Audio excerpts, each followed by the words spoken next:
حالیہ الیکشن اور ان کے متنازع نتائج کے بعد ملک میں جو صورتحال پیدا ہو چکی ہے اسے دیکھ کے مجھے یہی لگتا ہے کہ ہم جیسے لوگ جو یہ کہا کرتے تھے کہ فوج اور دیگر اداروں کا سیاست میں کوئی کردار نہیں ہونا چاہیے، اب وقت آ گیا ہے کہ انہیں سیاست میں باقاعدہ شمولیت اختیار کر لینی چاہیے۔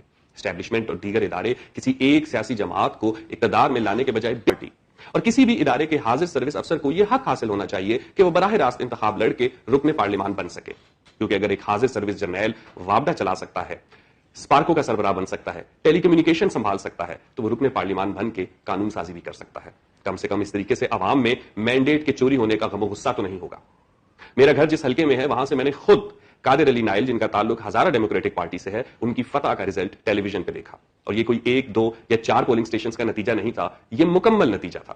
صبح اٹھا تو مجھے پتا چلا کہ وہاں سے غالباً پیپلز پارٹی کا کوئی کینڈیڈیٹ جیت چکا ہے، اور ہمارے مین سٹریم میڈیا میں بیٹھے صحافی جناب سلیم صافی صاحب نے اس چیز کو بہت سیلیبریٹ کیا کہ بلوچستان میں قوم پرستوں کو شکست ہوئی ہے اور وہاں سے پیپلز پارٹی اور نون لیگ کو سیٹیں ملی ہیں، اور اس طرح سے بلوچستان قومی دھارے میں شامل ہو گیا ہے۔ یعنی بلوچستان کے لوگوں کا مینڈیٹ چوری کر کے، اپنے من پسند افراد کو وہاں پہ مسلط کر کے، اور آپس میں بلوچستان کی سی ایم شپ کو مال غنیمت کی طرح ڈسکس کر کے، آپ کو لگتا ہے کہ آپ بلوچستان کے لوگوں کو حق دے سکیں گے؟ آپ کو لگتا ہے کہ یہ بلوچستان کا قومی دھارے میں شامل ہونا ہے؟ آپ کو لگتا ہے کہ ایک شخص عمران خان کی تصویر اپنے بینر اور پوسٹرز پہ لگا کے عوام سے ووٹ لے اور الیکشن جیتنے کے 1 دن بعد نون لیگ میں شامل ہو جائے، یہ جمہوریت ہے؟ ایسی بے غیرت، ایسی بددیانت جمہوریت کی ہمیں کوئی ضرورت نہیں ہے۔ اور وہ تمام بڑے بڑے سیاسی لیڈرز جو آئے روز اپنی تقریروں میں ہم پر یہ احسان جتاتے ہیں کہ انہوں نے اس ملک میں جمہوریت کے لیے بہت سی قربانیاں دی ہیں، وہ ایک بار یہ بھی تو بتائیں کہ وہ اقتدار میں آئے کیسے؟ یعنی میاں نواز شریف صاحب کو یہ گلہ تو ہے کہ 2018 کے الیکشن میں دھاندلی ہوئی، ان کے خلاف کیسز بنائے گئے، انہیں نااہل قرار دیا گیا، لیکن کیا وہ ایک دفعہ یہ بتانا چاہیں گے کہ 80 اور 90 کی دہائی کی سیاست میں وہ کیا کر رہے تھے؟ وہ اقتدار میں آئے کیسے تھے؟ پیپلز پارٹی کو اپنی شہادتوں پہ اور اپنی قربانیوں پہ بہت فخر ہے، تو وہ یہ بھی تو بتائیں نا کہ بھٹو صاحب نے 71 میں مینڈیٹ چوری کر کے حکومت بنائی تھی، جس کی وجہ سے ملک ٹوٹ گیا تھا۔ اسی طرح عمران خان کے وہ لوگ جن کو آج مینڈیٹ کے چوری ہونے کا غم ہے یا اسٹیبلشمنٹ کی براہ راست الیکشن میں شمولیت کا غصہ ہے، وہ بھی تو 2018 کے الیکشن میں اپنی غلطی کو تسلیم کریں نا۔ اگر آپ لوگوں نے اپنی غلطیاں ہی تسلیم نہیں کرنی اور ایسے مل بیٹھ کے بندر بانٹ کر کے اقتدار بنانا ہے، تو الیکشن کرانے کی کیا ضرورت ہے؟ ہم سے ووٹ لینے کی کیا ضرورت ہے؟ آپ لوگ کہیں پہ بھی اکٹھے ہو جایا کریں، اپنے انٹرویو دے دیا کیجئے، جہاں سے آپ کی سلیکشن ہونی ہے وہاں سے سلیکٹ ہو کے آ جایا کریں۔ اور یہ جو جملہ تھا نا کہ ملک نازک دور سے گزر رہا ہے، ہمیں مشکل فیصلے کرنے ہوں گے۔ بسم اللہ الرحمن الرحیم۔ جمعیت علماء اسلام پاکستان کی مرکزی مجلس عاملہ کا اجلاس جمعیت مرکزی سیکریٹریٹ اسلام آباد میں 2 روز جاری رہا۔ مرکزی مجلس عاملہ نے 8 فروری 2024 کے انتخابی نتائج کو مجموعی طور پر مسترد کر دیا ہے۔ انتخابی دھاندلی نے 2018 کے انتخابات کی دھاندلی کا ریکارڈ بھی توڑ ڈالا ہے۔ الیکشن کمیشن اسٹیبلشمنٹ کے ہاتھوں یرغمال رہا ہے۔ جمعیت علماء اسلام الیکشن کمیشن کے اس بیان کو مسترد کرتی ہے جس میں انہوں نے الیکشن کو شفاف قرار دیا ہے۔ جمعیت علماء اسلام کی نظر میں پارلیمنٹ اپنی اہمیت کھو بیٹھا ہے اور جمہوریت اپنا مقدمہ ہار رہا ہے۔ لگتا ہے اب فیصلے ایوان میں نہیں میدان میں ہوں گے۔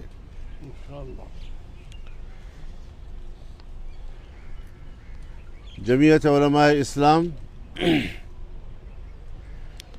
پارلیمانی کردار ادا کرے گی، تاہم اسمبلیوں میں شرکت تحفظات کے ساتھ ہوگی۔ مرکزی مجلس عاملہ نے جمعیت علماء اسلام کی مرکزی مجلس عمومی کو سفارش کی ہے کہ وہ جمعیت کی پارلیمانی سیاست کے بارے میں فیصلہ کرے کہ جمعیت مستقل طور پر پارلیمانی سیاست سے دستبردار ہو اور عوامی جدوجہد کے ذریعے اسٹیبلشمنٹ کی مداخلت سے پاک ماحول میں عوام کی حقیقی نمائندگی کی حامل اسمبلیوں کے انتخاب کو ممکن بنایا جا سکے۔ اس سلسلے میں چاروں صوبائی مجالس عمومی کے اجلاس صوبوں کے مرکزی مقامات میں بلائے جائیں گے تاکہ مرکزی عاملہ کے فیصلوں کے بارے میں صوبوں کو بھی اعتماد میں لیا جا سکے۔ جمعیت علماء اسلام کو دھاندلی کے ذریعے شکست سے دوچار کرنے کی منصوبہ بندی اسلام دشمن عالمی قوتوں کے دباؤ سے ہوئی ہے۔ ہمارا جرم یہ ہے کہ ہم نے افغانستان میں امارت اسلامیہ کے استحکام اور پاکستان افغانستان کے پرامن تعلقات کے حوالے سے کردار ادا کیا ہے جو امریکہ اور مغربی دنیا کے لیے قابل قبول نہیں ہے۔ ہمارا جرم یہ ہے کہ جمعیت علماء اسلام نے اسرائیل کی ریاستی دہشت گردی کے خلاف فلسطینیوں اور حماس کے موقف کی حمایت کی ہے، لیکن جمعیت علماء اسلام ایک نظریاتی قوت ہے۔ ملک کے داخلی نظام اور بین الاقوامی مسائل پر کسی مصلحت یا سمجھوتے کا شکار نہیں ہوگی اور وسیع مشاورت کے بعد ملک میں اپنے عظیم تر مقاصد کے لیے تحریک چلائیں گے۔ کارکن اپنی تاریخ کو اپنی قربانیوں سے تابندہ رکھنے کے عزم کے ساتھ تحریک میں اترنے کے لیے تیار رہیں۔ اگر اسٹیبلشمنٹ سمجھتی ہے کہ الیکشن شفاف ہوئے ہیں تو پھر اس کا معنی یہ ہے کہ فوج کا 9 مئی کا بیانیہ دفن ہو چکا ہے اور پھر قوم نے جیسے کہیں غداروں کو مینڈیٹ دیا ہے۔ الیکشن کے نتائج اس بات کا بھی واضح اشارہ دے رہے ہیں کہ کامیاب یا شکست خوردہ امیدواروں سے بڑی بڑی رشوتیں لی گئی ہیں اور بعض کو تو پیسے کے بدلے میں پوری کی پوری اسمبلیاں عطا کی گئی ہیں۔ اسی لیے میں مسلم لیگ نواز شریف کو دعوت دیتا ہوں کہ وہ آئیں اور ہم مل کر اپوزیشن میں بیٹھیں۔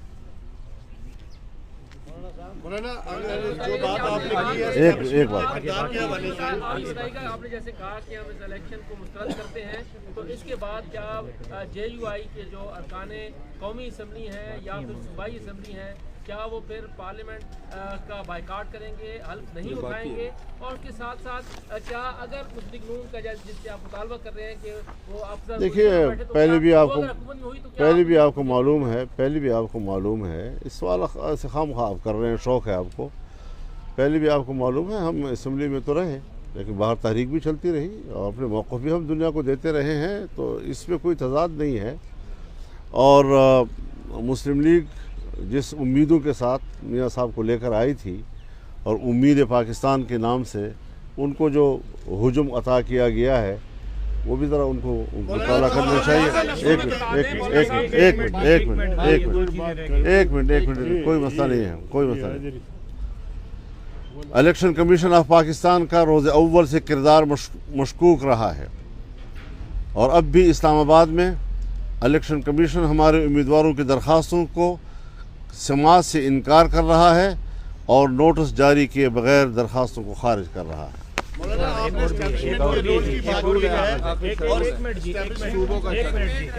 ہم 22 فروری کو یہاں اسلام آباد میں یہاں کی جنرل کونسل کے ساتھ میٹنگ کریں گے، 25 فروری کو ہم بلوچستان میں اپنی صوبائی جنرل کونسل کے ساتھ میٹنگ کریں گے، 27 کو ہم